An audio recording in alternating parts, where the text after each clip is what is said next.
కేంద్రం కొనుమన్న పంటను కొనుమన్నంతనే కొంట అని చాలా జాగ్రత్తగా కాగితం పట్టుకొని చదివాడు. ఇక్కడ రైతాంగం అర్థం చేసుకోవాల్సింది, ఇప్పుడు కేంద్రం కొనుమన్న పంటను అన్నాడు. మొక్కజొన్న కేంద్ర ప్రభుత్వం కొనదు, జొన్నలు కేంద్ర ప్రభుత్వం కొనదు అంటే వచ్చే సంవత్సరం నుంచి నువ్వు మక్కలు కొనవు, జొన్నలు కొనవని చెప్పినావా ఉత్తమ్ కుమార్ రెడ్డి?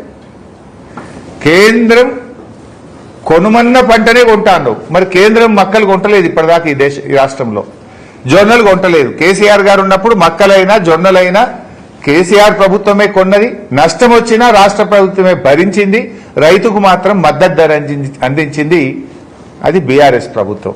నువ్వేమంటున్నావు? కేంద్రం కొనుమన్న పంటనే కొంటా అంటున్నావు. కేంద్రం ఎంఎస్పీ మాత్రమే ప్రకటిస్తుంది తప్ప మక్కలు జొన్నలు కొనదు అంటే ఇవాళ నుంచి నువ్వేం చెప్పినావు? ఈ వానకాలం నుంచి ఇక మక్కలు కొనమని చేతులు ఎత్తేసినావా ఉత్తమ్ కుమార్ రెడ్డి? జొన్నలు కొనమని చేతులు ఎత్తినావా రేవంత్ రెడ్డి? అదేవిధంగా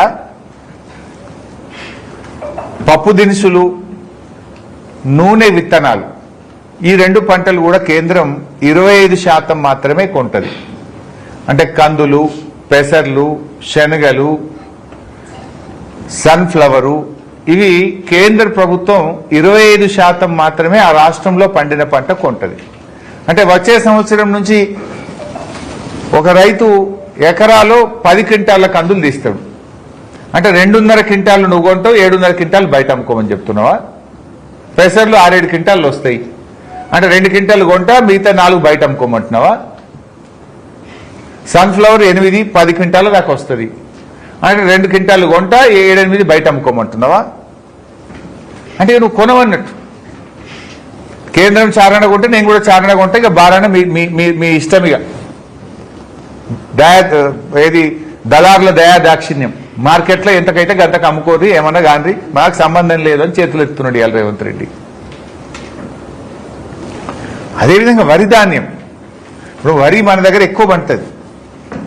2021-22లో కేసీఆర్ గారు 92 లక్షల మెట్రిక్ టన్నుల వడ్లు కొన్నాడు. కేంద్రం కొనలే వడ్లు. కొనకపోతే ముఖ్యమంత్రి గారు, మంత్రులు, ఎమ్మెల్యేలు, ఎమ్మెల్సీలు, ఎంపీలు ఢిల్లీలో పోయి ధర్నా చేసినాం. బిడ్డ నువ్వు వడ్లు కొంటవా కొనవా ధర్నా చేసినాం. కేంద్రం మెడలు వంచినాం. కేంద్రం కొనకపోతే రాష్ట్రమే భరించింది ఆ రోజు, కానీ వడ్లు కొన్నాం. ఇవాళ రేవంత్ రెడ్డి చెప్పిన దాన్ని బట్టి ఏంది? కేంద్రం ఎంత కొనమంటే గంతే కొంటా అన్నాడు. ఇప్పుడు ఈ సంవత్సరం 50 లక్షల మెట్రిక్ టన్నులే ఇచ్చింది మన యాసంగికి కేంద్రం.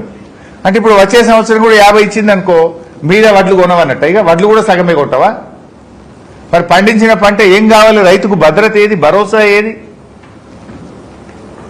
అంటే రైతన్నని నడి రోడ్డు మీద ఇక వదిలిపెట్టదలుచుకున్నావా నువ్వు? అంటే పంటల కొనుగోలు విషయంలో కాంగ్రెస్ పార్టీ ఇలా చేతులు ఎత్తేసింది. కొనుగోళ్ల నుంచి రాష్ట్ర ప్రభుత్వం తప్పుకుంటుంది ఈరోజు. ఇంకా జోక్ ఏంటంటే, నిన్న ముఖ్యమంత్రి గారు కొంతమంది మంత్రులు చెప్తున్నారు వరి వేయకండి, ప్రత్యామ్నాయ పంటలు వేసుకోండి. మరి ప్రత్యామ్నాయ పంటలు వేసుకోమంటున్నావు, సరే, దానికైనా భరోసా ఇస్తున్నావా? నేను కొంటా, మద్దతు ధరిస్తా అని చెప్తున్నావా? నువ్వే చెప్తివి మక్కలు కొనేది లేదు, జొన్నలు కొనేది లేదు, కేంద్రం కొనమన్నంతనే కొంటా అంటే ఇక కందులు, పెసర్లు, శనగలు ఇవి కూడా రేపు ఆగమే కదా. అంటే ఈ ప్రభుత్వం